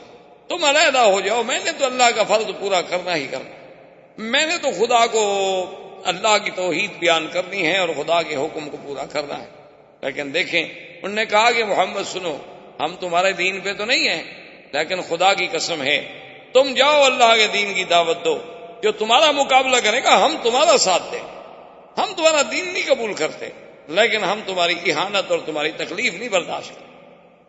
تو اسی طرح آتا ہے کہ حضور صلی اللہ علیہ وسلم اللہ کے کعبے میں عبادت کر رہے تھے کہ ابو جہل لعنت اللہ علیہ، جو سب سے بڑا دشمن اسلام، دشمن رسول صلی اللہ علیہ وسلم، بلکہ حضور نے فرمایا کہ فرعون هذه الامہ، میری امت کا اگر کوئی فرعون ہے تو ابو جہل۔ اور ایک روایات میں یہ بھی آتا ہے حضور نے فرمایا کہ فرعونی اشد من فرعون موسیٰ، کہ میرا فرعون جو ہے وہ موسیٰ علیہ السلام کے فرعون سے بھی بڑا سخت ہے۔ کہ موسیٰ علیہ السلام کے زمانے میں جو فرعون تھا اس کو تو ایک غوطہ لگا پانی میں اور کہنے لگا آمنت برب موسیٰ و ہارون، اور یہ بدبخت مرتے وقت بھی کلمہ نہیں پڑھا اور ایمان نہیں لے آیا۔ تو یہ فرعون جو ہے اشد من فرعون۔ تو حضور صلی اللہ علیہ وسلم کے قریب آیا اور کہنے لگا کہ یا محمد صلی اللہ علیہ وسلم، کہنے لگا کہ دیکھو تم جانتے ہو کہ اس وقت میں سردار مکہ ہوں، تم جانتے ہو کہ اس وقت میرا قبیلہ جو ہے بنی مخزوم، وہ کتنا بڑا قبیلہ ہے، بنو مخزوم قبیلے کا تھا، قریش تھا، قریبی تھا، اور میں تمہیں کہتا ہوں کہ آئندہ نہ تو تم اللہ کے کعبے میں یہاں آ کر عبادت کرنا ظاہراً کھلے ہو کر، اور نہ ہی یہاں کھڑے ہو کے کسی کو توحید کا سبق پڑھانا، ورنہ نعوذ باللہ کچھ ہو جائے، سارے قریش والے میرے خلاف کھڑے ہو جائیں، لیکن یہ ہے کہ میں آپ کو پھر زندہ نہیں چھوڑوں۔ اور اس کے بعد آتا ہے ابو جہل اور بنو مخزوم اپنے قبیلے کو اکٹھا کرتا ہے اور کہتا ہے کہ دیکھو بات سنو، اب میں اس مقام پہ آ گیا ہوں کہ مجھے حضور صلی اللہ علیہ وسلم کی باتیں برداشت ہیں، میں نے فیصلہ کر دیا ہے، تم میری قوم ہو، اگر کل کو میرا ساتھ دو گے تو تمہاری مرضی، اگر میرا ساتھ نہ بھی دو تو تمہاری مرضی، لیکن میں اب حضور صلی اللہ علیہ وسلم پر حملہ کروں گا اور آپ کو زندہ نہیں چھوڑوں۔ تو قبائل میں تو قبائلیت کی بات ہوتی ہے نا، ان میں تو عصبیت جاہلیہ ہوتی ہے، وہ یہ تو نہیں دیکھتے کہ حق کی بات کیا، وہ کہتے ہیں ہمارے قبیلے کی بات ہے، ٹھیک ہے جی ہم تو تمہارے ساتھ ہیں نا، وہ بھائی ہماری قوم کا مسئلہ ہے، برادری کا مسئلہ ہے۔ تو انہوں نے کہا کہ ٹھیک ہے ابو جہل ہم بھی تمہارا ساتھ دیں گے۔ تو ایک روایت میں ہے کہ ایک دن وہ آیا اور اس نے دیکھا کہ حضور صلی اللہ علیہ وسلم اللہ کے کعبے میں نماز پڑھ رہے ہیں، اور پھر میرے آقا کی تو نماز مبارک کی ایسی ہوتی تھی کہ جب آپ سجدہ مبارک کرتے تو وہ سجدہ اتنا طویل ہوتا تھا کہ لوگ حیران ہو جاتے تھے کہ وہ تو 4 نمازیں پڑھنے والا حضور کا ایک سجدہ بھی مشکل سے ادا ہوتا تھا۔ تو حضور جب سجدے میں گئے تو اس ظالم نے ایک بہت بڑا پتھر اٹھایا، اور اتنا بڑا پتھر تھا کہ اگر وہ واقعی کسی پہ گرا دیا جائے نعوذ باللہ تو اس کا سر مبارک جو ہے ختم ہو جائے۔ تو وہ پتھر لے کے آیا، اور قبائل والے دیکھ رہے ہیں کہ چلو جی آج ابو جہل اپنا انتقام لینے کے لیے، اور پھر کھلا سفید بالکل ظاہر باہر، کوئی چھپا نہیں۔ تو جب حضور کے قریب گیا تو الٹے پاؤں بھاگا، اور وہ پتھر بھی گر گیا، اور وہ یعنی اتفاق ہے کہ بچ گیا، ورنہ اسی پتھر سے خود مر جاتا۔ اتنا بڑا پتھر اس نے اٹھایا ہوا تھا، اور پاؤں پیچھے، لرزہ بدن پہ آیا۔ تو بنو مخزوم اور لوگ کٹھے ہو گئے، انہوں نے کہا کیا ہو گیا؟ کہنے لگا تم لوگوں نے کچھ نہیں دیکھا؟ انہوں نے کہا نہیں ہم نے تو کچھ نہیں دیکھا۔ کہنے لگا واللہ بینی و بینہ فحل، میرے اور آپ کے درمیان میں فحل کہتے ہیں یعنی بیل جو نر ہو، گائے بیل جو آپ کہتے ہیں نا، لیکن ایسا نر جو بہت بڑا طاقتور، اس کو کہا جاتا ہے فحل۔ کہتے تم نے نہیں دیکھا؟ وہ تو ایک اژدہا کی طرح ایک فحل تھا، ایک بہت بڑا نر بیل تھا جس نے اپنے انیاب نکالے ہوئے تھے اور مجھ پہ حملہ آور ہوا۔ اگر میں ادھر بھاگ نہ جاتا تو مجھے کھا جاتا، مار دیتا اور پاؤں تلے راؤنڈ ڈالتا۔ تو اللہ تبارک و تعالی نے حضور صلی اللہ علیہ وسلم کو اس کے اس قاتلانہ حملے سے یوں حفاظت فرمائی، لیکن کچھ عرصے کے بعد ابو جہل پھر بھی باز نہ، اس نے آ کر پھر حضور صلی اللہ علیہ وسلم کو للکارا اور کہا کہ یا محمد صلی اللہ علیہ وسلم اما منعتک، میں نے تمہیں منع نہیں کر دیا تھا کہ تم مسجد میں آ کر، اللہ کے کعبے میں آ کر لوگوں کے سامنے کھلے عبادت نہ کیا کرو، لیکن تم نے میری بات نہیں سنی، میں نے تمہیں منع کر دیا تھا، اور آج میں پھر تمہیں آخری بات کہہ رہا ہوں کہ اگر واللہ لرأیتک، نعوذ باللہ اس نے بڑا سخت کلمہ کہا کہ اگر میں آپ کو سجدے کی حالت میں نے اب دیکھ لیا نہ تو میں آپ کو کچل دوں گا۔ حضور صلی اللہ علیہ وسلم خاموش، حضور صلی اللہ علیہ وسلم خاموش رہے، اور ابو جہل یہ کہہ کے چلا گیا۔ وما لبث قلیلا، ابھی ایک دن ہی گزرا تھا، دوسرے دن حضور صلی اللہ علیہ وسلم پھر اسی جگہ تشریف لائے اور آ کے عبادت شروع۔ اب جب عبادت شروع کی، ابو جہل کو پتہ چلا کہ حضور تو پھر عبادت کر رہے، اس نے کہا میری تو بالکل سبکی ہو گئی کہ میں نے تو کھلا چیلنج کیا تھا، اور اللہ کے نبی کو تو میرے اس چیلنج پر کوئی اثر ہی نہیں ہوا، اور پھر وہ جا کے اللہ کے کعبے میں عبادت کر رہے ہیں۔ تو وہ ظالم جوش میں آ کے وہاں سے بڑھا اور ایک بہت بڑا پتھر لے کے آیا اور کہنے لگا کہ آج تو میں بالکل ہی نہیں چھوڑوں گا، کچل دوں گا۔ جب حضور کے قریب آیا تو اس کے بعد الٹے پاؤں بھاگا اور گرا، چہرہ متغیر ہو گیا، ڈر کے مارے کانپ رہا ہے۔ قبیلے کے لوگ آئے، پوچھا، کہتا ہے واللہ بینی و بینہ خندقا من نار، کہ جب میں آگے بڑھا حضور کے اور میرے درمیان میں ایک آگ کی بڑی بڑی نہر بنی ہوئی تھی، اگر میں ایک قدم بھی آگے بڑھاتا تو مجھے تو آگ جھلس دیتی۔ اور حضور نے بھی فرمایا کہ واللہ لو دنا منی، خدا کی قسم ہے کہ آج اگر ابو جہل میرے قریب آتا لختطف الملائکہ، اللہ کے فرشتے اس کی بوٹی بوٹی کر کے اڑا دیتے، پھر دنیا میں اس کا وجود ہی نہ ملتا۔ تو تو اب حضور صلی اللہ علیہ وسلم کی زمانے بعثت کا، یعنی آپ کی دعوت کا، آپ کی تبلیغ کا، آپ کے انذار کا اور کفر کے مقابلے کا اور کفر کے ظلم و تشدد کا دور شروع ہو گیا کہ ایسے ایسے، اور خدا کی قدرت دیکھیں کہ یہ جو آپ کا 13 سالہ دور ہے مکی زندگی کا، یہ ایک دن کا دور نہیں، 2 دن کا دور نہیں، 4 دن کا دور نہیں، 13 سال، 13 سالہ زندگی کا دور اور صبر محض۔ یعنی آپ حیران ہوں گے، لوگ تو کہتے ہیں نا کہ اسلام تلوار کے زور سے پھیلا، اسلام کیا ہے جی، ان کا تو نشانی تلواریں ہیں، بس لوگوں کو کاٹ دیتے ہیں اور کاٹ کے پھینک دیتے ہیں اور یہ کر دیتے ہیں۔ 13 سال تک اللہ کے نبی نے دعوت کے میدان میں جو تکلیفیں اٹھائی ہیں، جواب کیا تھا؟ صبر محض کے رسول، فاصبر کما صبر، فاصبر کما صبر اولو العزم من الرسل، کہ محمد عربی صلی اللہ علیہ وسلم آپ صبر کریں بس۔ یعنی صحابہ کو انگاروں پہ تڑپایا جا رہا ہے اور حضور گزرتے ہیں تو کہتے ہیں صبر۔ صحابہ کو نعوذ باللہ یعنی تپتی ہوئی ریت پر لٹا کے اتنے بڑے بڑے کانٹے کھجوروں کے لے کے چبھوئے جاتے تھے اور اسی سے خون نکلتا تھا، پیپ نکلتی تھی، لیکن اس کو حضور پاک کا سبق تھا کہ صبر۔ تم کچھ دیکھو نا جی، کمزور آدمی کچھ نہ کر سکے تو چلو ایک دفعہ تو تھپڑ مار دے گا نا، اگلا آدمی چاہے پھر جو مرضی ہے کر، لیکن حکم یہ تھا کہ فاصبر، صبر، کچھ نہیں کہ کوئی جواب نہیں۔ تو متواتر 13 سال تک مسلمانوں نے اتنی زبردست تکلیفیں برداشت کی کہ جس کا تصور نہیں ہو سکتا۔ آپ حیران ہوں گے کہ بی بی سمیہ جو اسلام لائی حضور صلی اللہ علیہ وسلم پر، ابو جہل ظالم نے اسے کہا کہ اسلام چھوڑ دو، بی بی سمیہ نے کہا کہ اب تو میں حضور صلی اللہ علیہ وسلم کا دامن مبارک نہیں چھوڑ سکتا۔ تو پتہ ہے اس ظالم نے کیا عذاب دیا؟ اس نے 2 سرکش اونٹ منگوائے، بی بی سمیہ کے دونوں ٹانگوں میں رسے باندھے گئے، ان رسوں کو اونٹوں کے گلے میں ڈالا گیا اور دونوں اونٹوں کو مخالف سمت میں دوڑایا گیا، اور بی بی صاحبہ کا بدن جو تھا وہ 2 حصوں میں تقسیم ہو گیا اور ظالم نے نیزہ مارا جو بی بی صاحبہ کو لگا۔ یعنی آپ اندازہ کریں ظلم و تشدد کا کہ ایک زندہ انسان کو یعنی یوں پکڑ کے جیسے آپ مرغی کو 2 حصے کرتے ہیں یا کسی بکری کو آپ 2 حصوں میں تقسیم کرتے ہیں، یہ کہہ دینا تو بڑا آسان، لیکن اسی طرح تقسیم کر دیا گیا۔ لیکن اس وقت بھی ان کی زبان پہ تھا اشہد ان لا الہ الا اللہ واشہد ان محمد رسول اللہ۔ تو حضور صلی اللہ علیہ وسلم نے یعنی اس سے بڑا کوئی ظلم ہوگا کہ میرے آقا طواف کر رہے ہیں، حالت طواف میں ہیں، اور قریش باہر آ کے بیٹھ جاتے، جن کے قریب حضور گزرتے تو وہ گالیاں دینی شروع کر دیتے، جن کے قریب حضور صلی اللہ علیہ وسلم گزرتے تو حضور کی شان میں پھپتیاں کسنی شروع کر دیتے۔ اس سے بڑا ظلم ہوگا کہ حضور صلی اللہ علیہ وسلم رات کو اٹھ کے اگر تہجد کے لیے آ رہے ہیں تو ابھی لہب کی بیوی جو ہے وہ کانٹے اٹھا کے اور کانٹوں والی لکڑیاں اور جھاڑیاں لے کے ان راستوں پہ ڈال دیتی کہ چلو جب حضور گزریں گے اندھیری رات ہوگی پاؤں رکھیں گے، اور نہیں تو کم سے کم کانٹے تو چبھ جائیں، کانٹے تو لگیں گے۔ حضور صلی اللہ علیہ وآلہ آلہ وصحبہ وسلم تسلیما کثیرا کثیرا۔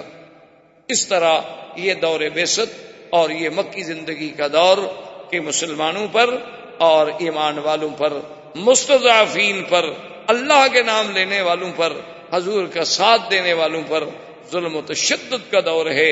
لیکن خدا کی شان ہے کہ آج تک چشم عالم نے ایسے وفاداروں کی پھر مثال بھی نہیں دیکھی، اور آج تک چشم عالم نے حضور صلی اللہ علیہ وسلم کی زبان مبارک میں جو حلاوت، اور آپ کی زبان مبارک میں جو تلاوت، اور آپ کی زبان مبارک میں جو تاثیر، اور آپ کی قرات قرآن میں جو اثر آفرینی، حضور صلی اللہ علیہ وسلم کی یعنی آپ کی وجاہت مبارک اور آپ کے چہرے مبارک میں جو کشش، اور آپ کے جمال میں، آپ کے کمالات میں جو جلا تھی، وہ بھی دنیا میں آج تک کوئی اس کی مثال پیش نہیں کر سکتا۔ اللہ ہمیں حضور کی سیرت پر چلنے کی توفیق عطا فرمائیں اور آپ کی محبت نصیب فرمائیں۔ والسلام علیکم۔ احباب کرام، اس کے بعد اب آپ اس مبارک سلسلے کی CD نمبر 7 سماعت فرمائیں۔